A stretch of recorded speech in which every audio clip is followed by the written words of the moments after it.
Okay, before I go into the watch list, a quick heads up. We've scheduled our next free webinar, which is going to be Thursday, March 23rd. It's about holding and hoping. We've all heard that phrase in the trading world, hold and hope. We're going to talk about that, and we're always going to, as always, we're going to try to throw out some just trading tips in general because our goal is to shorten your learning curve. I mean, trading, there is a huge learning curve, and we are here to try to shorten that for you because it's tough to get through the learning curve and still have some money left to be able to be a successful trader. So,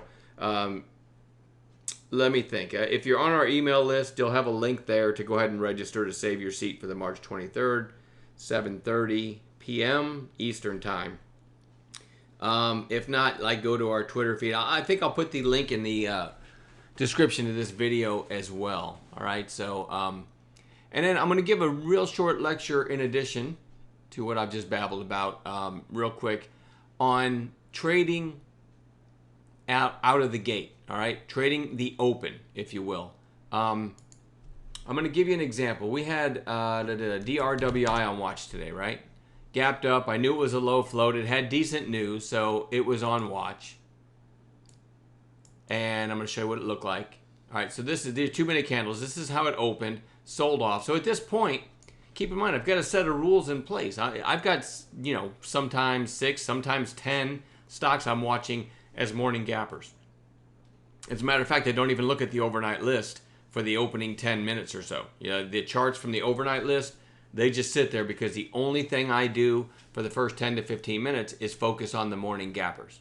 So if something from the overnight list runs without me in the first few minutes, it just runs without me because I never take anything out of the gate at the open or, within the first minute just because I think it's going to go. It's a coin toss.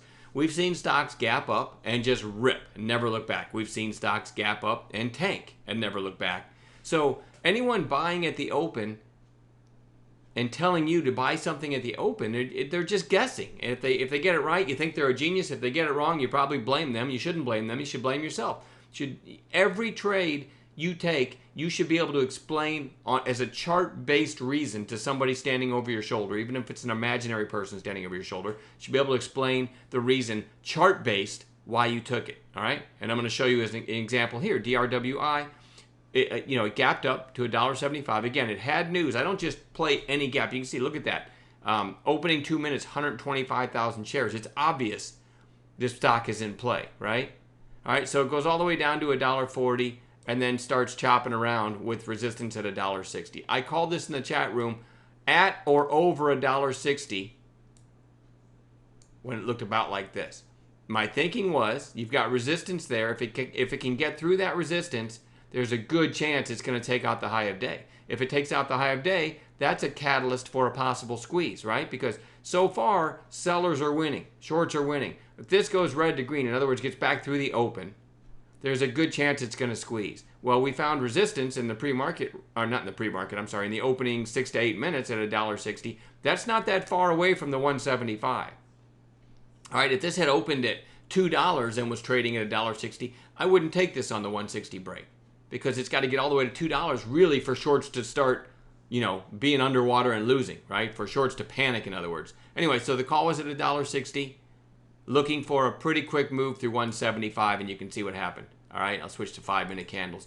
But that was an example. That is an example, and I got my daily goal on this one trade alone. That's an example of a chart-based reason with a catalyst above, the red to green, high of day break, in addition to news, in addition to a short float, in addition to, a former high flyer. There was a lot of components that went into this idea. All right, contrast that with RLJE, which some people told me they took out of the gate, right? I have no idea why they took it, but some people told me they took this one out of the gate. Now look at, what's the difference? It just starts running. This is the opening 1-minute candle, right? It's the opening 1 minute. So if you buy this within the first minute, remember, nobody knows what it's going to do at the open. So if you buy it here and it rips, you got lucky. 1 minute in, if you buy it and you think, ooh, this thing's ripping, it's going to get through the next hole number 3 and squeeze, look what happens. You get long around 270, 280, and literally 4 minutes later, it's at 240.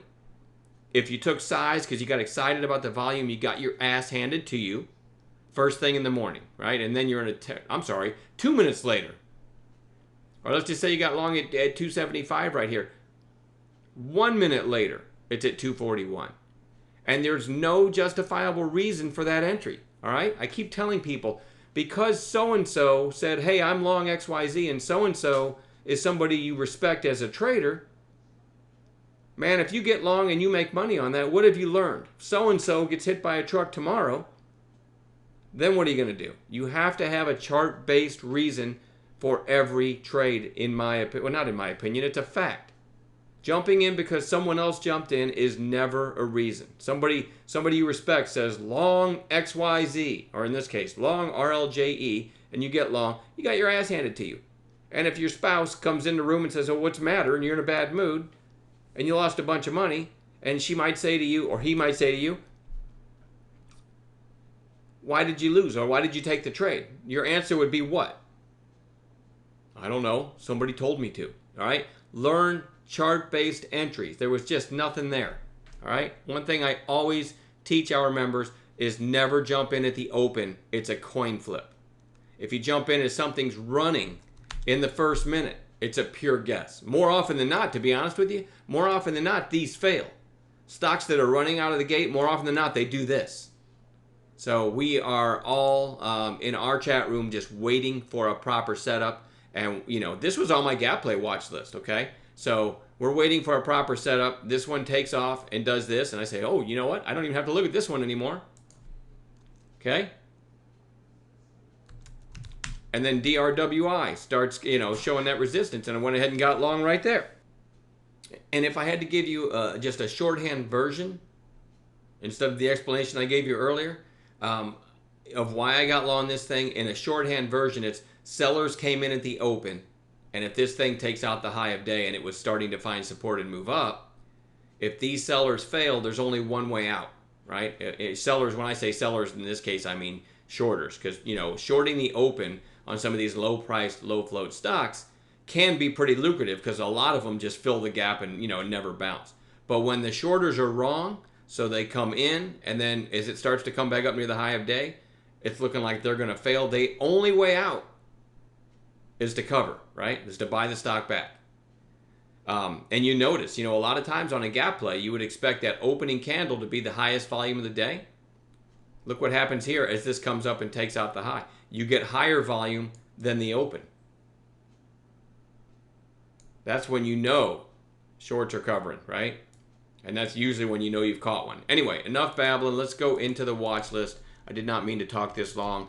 ARNA, there's nothing here. You're looking at this chart saying, what is he talking about? But in after hours, I think they reported earnings. This one is high as $1.90, I think, somewhere around $1.90, and it's trading around $1.70 right now as I'm making this video. So a potential gap and go tomorrow. We'll watch it. VVUS was on the watch list for today anyway for a potential bounce play. I never took a trade in it, but VVUS is in the same space as ARNA, and so with ARNA, probably, unless something drastic changes, going to gap up big tomorrow. VVUS was already on bounce watch today. Could get interesting, and it's actually trading, I think, $1.17. It's gapping up a little bit or showing some strength in the after hours as well. So I'm watching both of those tomorrow.